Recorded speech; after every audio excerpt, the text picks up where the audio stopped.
रतनपुर नाम के एक गांव में 4 सहेलियां रहा करती थी। एक का नाम आरती, दूसरी का नाम पिंकी और तीसरी चौथी का नाम पायल और कंगना था। चारों सहेलियां बचपन से ही साथ खेलती हुई बड़ी हुई थी। अभी कुछ दिन पहले ही उन्होंने अपनी 10वीं पूरी करके 11वीं में दाखिला लिया था, लेकिन चारों की दोस्ती अभी भी बरकरार थी। चारों सहेलियां में कंगना के घर के हालात कुछ ठीक नहीं थे। बाकी के तीनों सहेलियां तो बहुत अमीर थी, लेकिन कंगना एक गरीब परिवार से थी। कंगना के पिता नहीं थे और माँ लोगों के घरों में काम करके घर का गुजारा चलाती थी। कंगना गरीब थी तो क्या हुआ, उसका दिल बहुत बड़ा था और वो कभी भी अपनी सहेलियों की मदद करने से नहीं चूकती थी।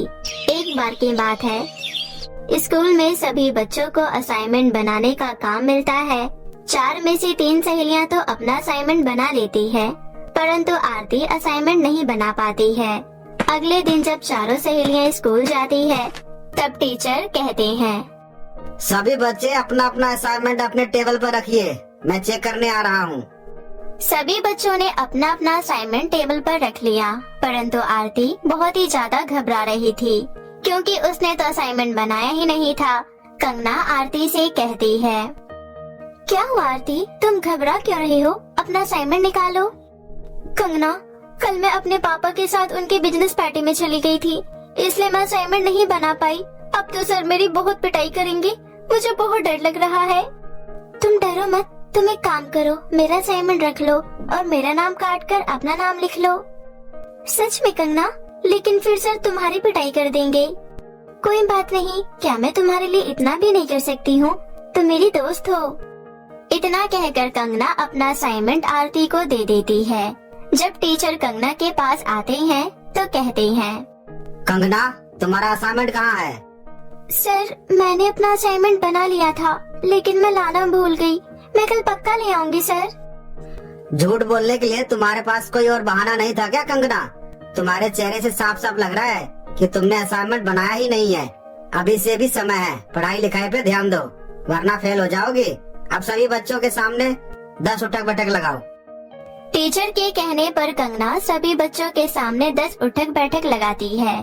थोड़ी देर बाद जब लंच हो जाता है तो कंगना की बाकी 3 सहेलियां उसके पास आती है और फिर आरती कहती है, तुम्हारा बहुत बहुत धन्यवाद कंगना, और साथ में मैं तुमसे माफी भी मांगना चाहती हूँ। माफी किस लिए? मेरी वजह से तुम्हें पूरी क्लास के सामने उठक बैठक करना पड़ा, मुझे माफ कर दो। अरे कोई बात नहीं पागल, लंच हो गया है, चलो खाना खाते हैं। उसके बाद चारों सहेलियां खाना खाने चली जाती हैं। कंगना के अलावा बाकी तीनों बहुत अच्छा खाना लाया करती थी, लेकिन कंगना सूखी रोटी और चटनी लेकर आया करती थी। लेकिन फिर भी उसकी तीनों सहेलियां उसको बिल्कुल भी ऐसा एहसास नहीं करवाती थी कि उसका खाना अच्छा नहीं है। वो तीनों बड़े ही चाव से कंगना का खाना भी खाया करती थी।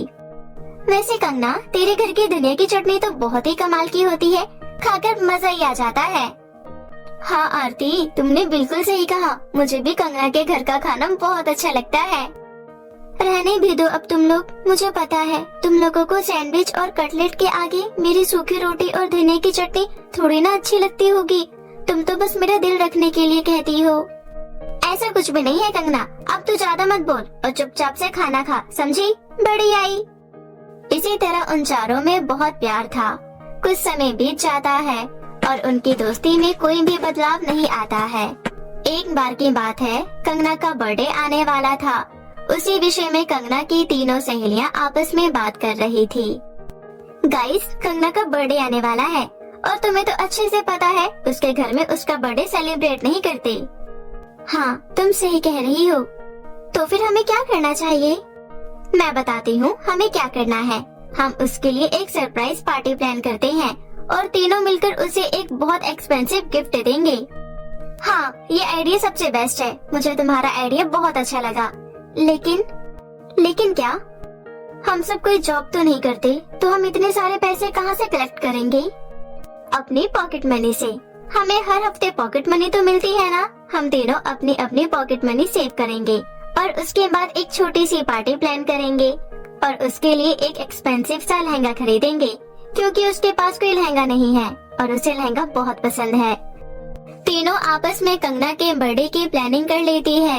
अब वो तीनों अपनी हर हफ्ते की पॉकेट मनी सेव किया करती थी। दिन बीतते जाते हैं और समय का बिल्कुल पता नहीं चलता। कंगना के बर्थडे से एक दिन पहले पिंकी और पायल आरती के घर जाती हैं और तीनों अपने अपने पैसे काउंट करती है। हम तीनों के पैसे मिलाकर टोटल 2000 रुपए हुए हैं। 2000 में हम सब कुछ कैसे मैनेज करेंगे? देख, 1000 में तो हमारी पार्टी प्लान हो जाएगी, बाकी के 1000 रुपए का लहंगा खरीद लेंगे। कौन देगा तुझे 1000 रुपए का लहंगा? तुझे पता नहीं है लहंगे का प्राइस कितना ज्यादा होता है? हाँ, मुझे दुनियादारी की नॉलेज कहाँ है? हम सबकी दादी अम्मा तो तू ही है ना। यार गाइस, तुम दोनों लड़ना बंद करो। अभी हम जिस चीज की प्लानिंग कर रहे हैं उस पर फोकस करो। हम एक काम करते हैं, मार्केट चलकर पता कर लेते हैं, क्या पता हमें कोई 1000 रुपए का कोई अच्छा सा लहंगा मिल जाए। पिंकी की बात मानकर वो तीनों मार्केट चली जाती है। तीनों मार्केट तो चली जाती है, लेकिन उन्हें पूरा मार्केट घूमने के बाद भी 1000 रुपए का लहंगा कहीं नहीं मिलता। वो तीनों काफी मायूस हो जाती है। पायल की आंखों में आंसू आ जाते हैं और वो कहती है, यार हमने कितना कुछ सोचा था, लेकिन हमें शाम हो गई है और अभी तक हमने कुछ भी अरेंज नहीं किया है। न ही लहंगा मिला और अभी तक हमने उसके बर्थडे के लिए डेकोरेशन भी नहीं किया। आज रात को 12 बजे ही हम उसे सरप्राइज देने वाले थे। मायूस मत हो यार, हमने अपनी तरफ से तो पूरी कोशिश की है ना।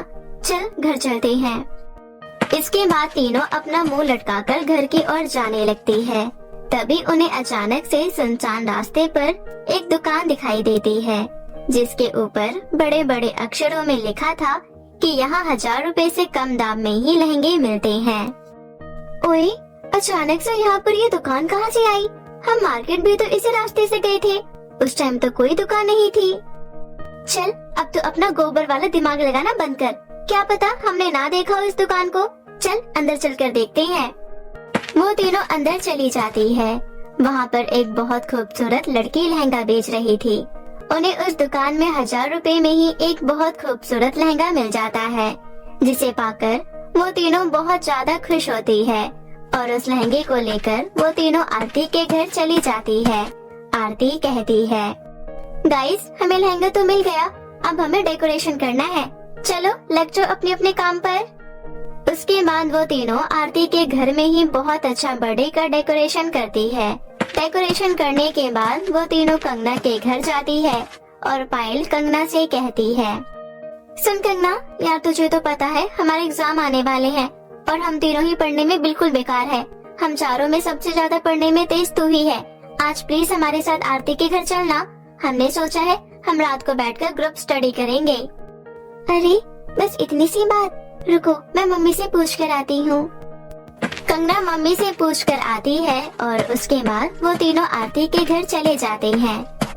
आरती के घर में दूसरे कमरे में बैठकर वो लोग झूठ मूठ का पढ़ाई करने का ढोंग करने लगते हैं। जैसे ही 12 बजते हैं वो सभी जोर से चिल्लाती है, हैप्पी बर्थडे कंगना। अरे यार, तुम लोगों को मेरा बर्थडे याद था? मुझे तो खुद ही मेरा बर्थडे याद नहीं था। Thank you so much. अच्छा अब किताबों को छोड़ और हमारे साथ चल। वो तीनों मिलकर कंगना को डेकोरेशन किए हुए रूम में लेकर जाती है। इतनी अच्छी सजावट और सुंदर सा केक देखकर कंगना बहुत खुश होती है। तभी वे लोग उसे लहंगा देती है। कंगना को लहंगा भी बहुत पसंद आता है और वो तुरंत अपने पुराने कपड़े चेंज करके वो लहंगा पहन लेती है। लहंगा कंगना के ऊपर बहुत जच रहा था।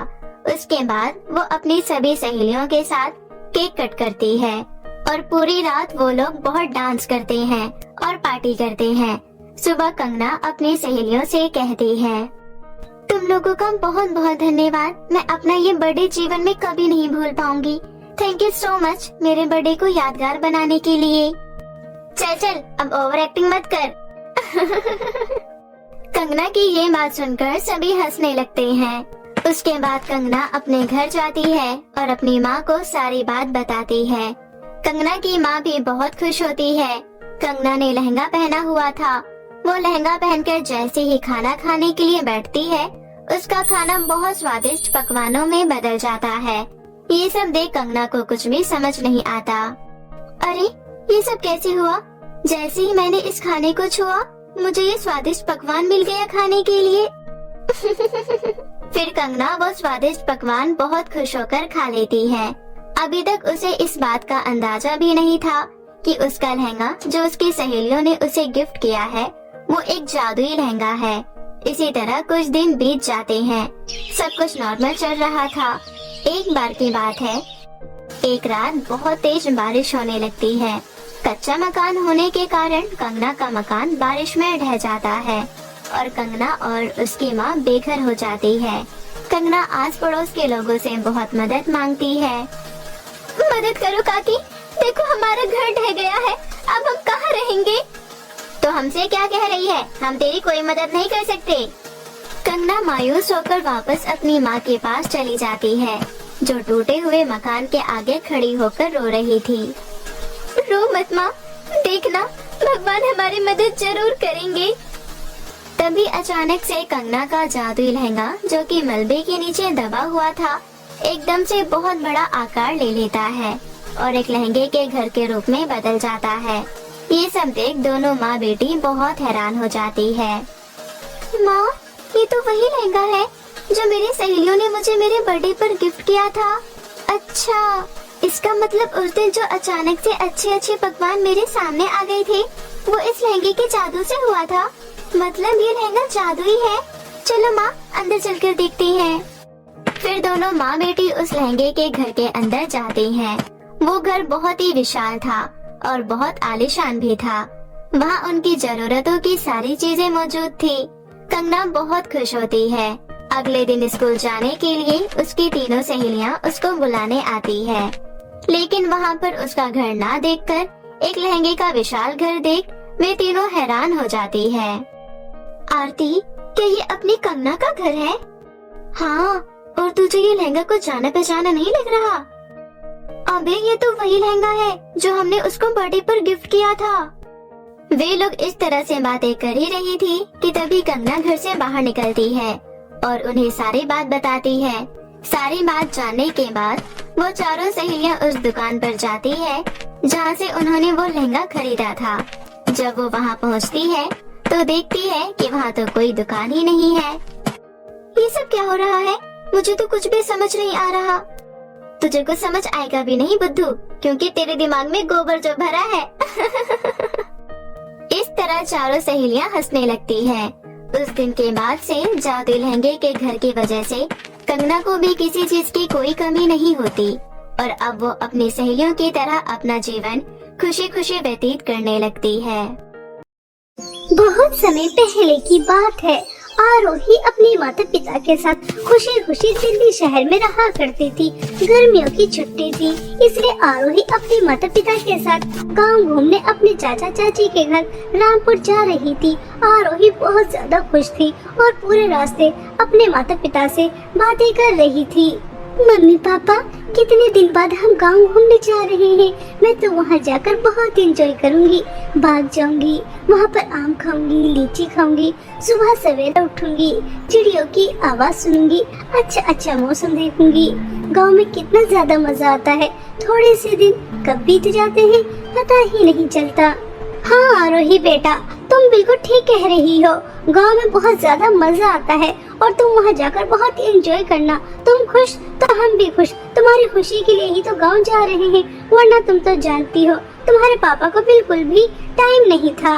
इस तरह हंसी खुशी पूरा परिवार गांव की ओर बढ़ रहा था, लेकिन किसको क्या पता था कि आगे उनके साथ क्या होने वाला है, क्या दुर्घटना घटने वाली है। इस हंसते खेलते परिवार को किसकी नजर लगने वाली है। कुछ ही समय बाद एक हादसा होता है। जिस कार में आरोही जा रही थी अपने माता पिता के साथ, उस कार का एक्सीडेंट हो जाता है और उस एक्सीडेंट में आरोही के माता पिता की तुरंत ही मृत्यु हो जाती है। आरोही को कुछ चोटें आती हैं और जब इस बात की खबर आरोही के चाचा किशोर दास को लगती है तो वह तुरंत हादसे वाली जगह पर पहुंचते हैं और आरोही को दिलासा देते हैं। आरोही का रो रो कर बुरा हाल था। चाचा जी, ये हमारी खुशियों को किसकी नजर लग गई? अभी थोड़ी देर पहले हम कितने ज्यादा खुश थे, मम्मी पापा मुझसे बातें कर रहे थे, लेकिन अचानक ये हादसा हो गया और मम्मी पापा मुझे हमेशा हमेशा के लिए छोड़ कर चले गए। अब मैं क्या करूँगी, किसके सहारे रहूंगी? चाचा जी, ये क्या हो गया? ऐसा नहीं होना चाहिए था। काश मैं भी मम्मी पापा के साथ उनके साथ चली जाती तो अच्छा रहता। अब मैं मम्मी पापा के बिना कैसे रहूंगी? आरोही बेटा, मैं तुम्हारे मम्मी पापा की कमी तो पूरी नहीं कर सकता, लेकिन मैं पूरी कोशिश करूंगा कि तुम्हें कोई परेशानी ना हो। आज से तुम हमारे साथ हमारे घर में रहोगी, ठीक है बेटा? इस तरह आरोही के चाचा आरोही को दिलासा देते हैं, लेकिन दूर खड़ी आरोही की चाची महिमा वह आग बबूला हो रही थी। कुछ समय बाद आरोही के माता पिता का दाह संस्कार हो जाता है। घर जाने के बाद महिमा अपने पति से कहती है, देखो जी, आपने इस मनहूस की जिम्मेदारी उठाने का फैसला तो कर लिया है, लेकिन मैं आपसे पहले ही कह देती हूँ कि अगर ये हमारे साथ रहेगी हमारे घर में, तो जैसा मैं कहूँगी वैसा ही करना पड़ेगा, वरना इस मनहूस का हमारे घर में कोई ठिकाना नहीं है। कह दीजिए चली जाएगी शहर और वहीं रह लेगी। हमने कोई ठेका नहीं लिया इस अनाथ का पालन पोषण करने का। हमारे भी अपने बच्चे हैं, उनका भी पालन पोषण करना है। पैसे पेड़ पे तो नहीं लग रहे हैं। अरे भाग्यवान, तू कैसी बातें कर रही है? अभी तो बेचारी ने अपने माता पिता को खोया है और तू कैसी बातें कर रही है? इस मनहूस को आए भी 1 घंटा नहीं हुआ और अभी से आपने इस मनहूस की साइड लेनी शुरू कर दी। मुझे सब दिखाई दे रहा है कि आपको तो बस अपनी भतीजी ही प्यारी है। देखो जी, मैं आपसे एक बार फिर कह रही हूँ, अगर आपने इसकी साइड ली और मेरे काम में दखल अंदाजी की तो मैं अपने बच्चों को लेकर मई के चली जाऊंगी और कभी वापस नहीं आऊंगी। चाहे कितना भी बुलाते रहना, मेरे पैर भी पड़ जाना, लेकिन मैं वापस नहीं आऊंगी। ये मेरी आखिरी वार्निंग है, इसे अच्छी तरह समझ लीजिए। आहिस्ता आहिस्ता चाचा और चाची में झगड़ा बढ़ जाता है। यह देखकर आरोही को बहुत दुख होता है। तभी आरोही अपनी चाची से कहती है, चाची जी, आप चाचा जी से झगड़ा मत कीजिए और आपको कहीं जाने की कोई जरूरत नहीं है। आप जैसा कहेंगी मैं वैसा ही करूंगी। और चाचा जी प्लीज, आप भी मेरी वजह से झगड़ा मत कीजिए। मुझे बिल्कुल भी अच्छा नहीं लग रहा कि मेरी वजह से आप दोनों लड़ रहे हैं। चाची जी, मुझे क्या करना होगा बता दीजिए। अभी भी तो आया और पहाड़ के नीचे। चल जल्दी से घर की सफाई कर और उसके बाद बर्तन भी साफ करने हैं। और हाँ, कपड़े मत भूल जाना, बहुत सारे कपड़े गंदे पड़े हैं, वो भी धुलने हैं। और ये क्या ड्रामा दिखा रही है, आंसू दिखा रही है? मैं तेरे इन आंसू से डरने वाली नहीं हूँ। चल जल्दी से काम पर लग जा और उसके बाद तुझे तेरे हिस्से का खाना मिल जाएगा, मनहूस। बेचारी आरोही, अभी वह अपने माता पिता के गम से बाहर भी नहीं निकली थी कि उसे अपनी चाची का अत्याचार सहना भी पड़ता है। आरोही ने आज से पहले कभी काम नहीं किया था। वह तो बस पढ़ाई करती थी और अपने दोस्तों के साथ खेलती थी, कूदती थी, लेकिन माँ पिता की मृत्यु के बाद उसे अब ये सब काम भी करने पड़ते हैं। वह बहुत मुश्किल से घर की सफाई करती है और उसके बाद बर्तन साफ करती है और जैसे ही कपड़े धोने के लिए जाती है तो पानी नहीं होता। तभी वह अपनी चाची के पास जाती है और कहती है, चाची जी, मटके में थोड़ा पानी था, उससे मैंने बर्तन तो साफ कर दिए, लेकिन मुझे और पानी नजर नहीं आ रहा। कपड़े कैसे धोऊं समझ में नहीं आ रहा। हाँ मनहूस, मुझे पता है कि पानी नहीं है और हमारे घर में पानी तुम्हारे घर की तरह नहीं आता। जैसे शहर में टोटी लगी होती है, हमारे यहाँ पर नदी पर जाकर पानी भर के लेकर आना होता है और उससे काम करते हैं और कपड़े हम नदी पर जाकर धोते हैं। इससे सारे गंदे कपड़े उठा, नदी पर जा और उन्हें धो के लेकर आ। और कहीं पर भी दाग धब्बा नहीं होना चाहिए, साफ सुथरे होने चाहिए। समझ रही है ना? तभी तुझे खाने के लिए मिलेगा, वरना सोच ले रोटी का एक निवाला नहीं मिलने वाला।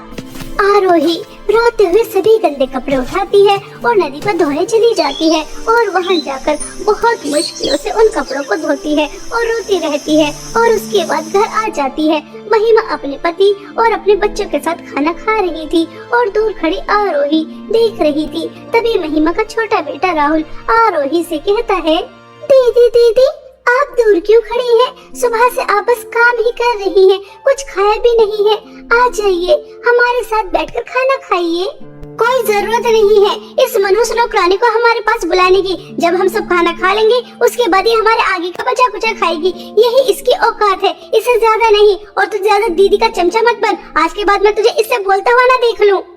ऐसा कहकर महिमा अपने बेटे को चुप कर देती है और उसके बाद सभी खाना खाकर चले जाते हैं और बेचारी आरोही उनके आगे का बचा खुचा खाती है और अपने माता पिता को याद कर बहुत रोती है।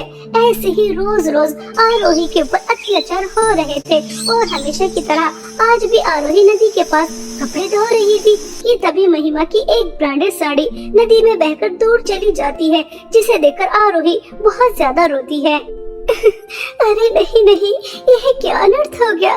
चाची जी की ब्रांडेड साड़ी नदी में बहकर दूर चली गई और अगर चाची जी को पता चला तो वह तो मुझे मार मार कर जान से ही मार देंगी। मैं क्या करूं? चाची जी की साड़ी कैसे वापस लेकर आऊं?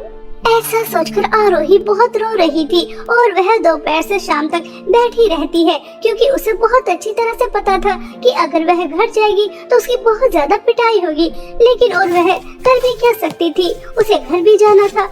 आरोही बहुत हिम्मत करती है और घर चली जाती है और अपनी चाची को बता देती है कि कैसे उनकी साड़ी बहकर दूर चली गई। जब वह यह सुनती है तो गुस्से में लाल पीली हो जाती है और आरोही की बहुत ज्यादा पिटाई करती है और उसके बाद उससे कहती है, मनहूस, वह साड़ी मेरी फेवरेट थी और मेरी सबसे ज्यादा महंगी थी। तूने उसे इतनी आसानी से नदी में बहा दिया। जरूर यह तूने जानबूझकर किया है। नहीं नहीं चाची जी, मैंने जानबूझकर नहीं किया। मैं तो सभी कपड़े धोकर घर वापस आ रही थी, लेकिन तभी बहुत तेज हवा चली और आपकी साड़ी उड़कर नदी में गिर गई। मैंने उसे निकालने की बहुत कोशिश की, लेकिन वह बहुत दूर जा चुकी थी। आप मेरी बात का भरोसा कीजिए, मैंने ये सब कुछ जानबूझकर नहीं किया। हाँ, मैं तो जैसे मनहूस को बहुत अच्छी तरह से जानती हूँ कि ये तूने जानबूझकर ही किया है। मैं कुछ नहीं जानती कि वह साड़ी तू मुझे कैसे लाकर देगी, लेकिन मुझे वह साड़ी जरूर चाहिए। अगर तूने मुझे वह साड़ी लाकर नहीं दी तो सोच लेना कि मैं तेरा क्या हाल करूँगी। इस घर में तो तुझे मैं रहने ही नहीं दूंगी, लेकिन तेरा हाथ पैर भी तोड़ दूंगी और तेरी पूरी शक्ल भी बिगाड़ दूंगी। किसी को मुँह दिखाने के काबिल नहीं बचेगी। इसलिए जा और मेरी साड़ी लेकर आ। चाची जी, रात बहुत हो रही है। जंगल में नदी के पास इतनी रात को जाऊंगी तो अगर कोई खतरनाक जानवर आ गया और उसने मुझे अपना शिकार बना लिया? जानवर तुझे अपना शिकार बनाए या ना बनाए, अगर तू मेरी साड़ी लेकर नहीं आई तो तुझे मैं अपना शिकार जरूर बना दूंगी। इसलिए चुपचाप जा और मेरी साड़ी लेकर आ। आरोही रोते हुए जंगल की ओर जा रही थी और अपने माता पिता को बहुत ज्यादा याद कर रही थी।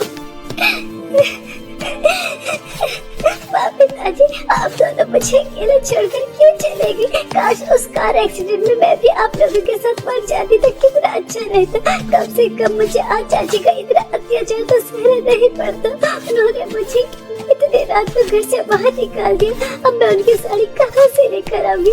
अगर साड़ी नहीं लेकर आई तो वो मुझे अपने घर में रहने तो देंगे ही नहीं, साथ में पिटाई भी बहुत ज्यादा करेंगी। आज मुझे आप लोगों की बहुत याद आ रही है।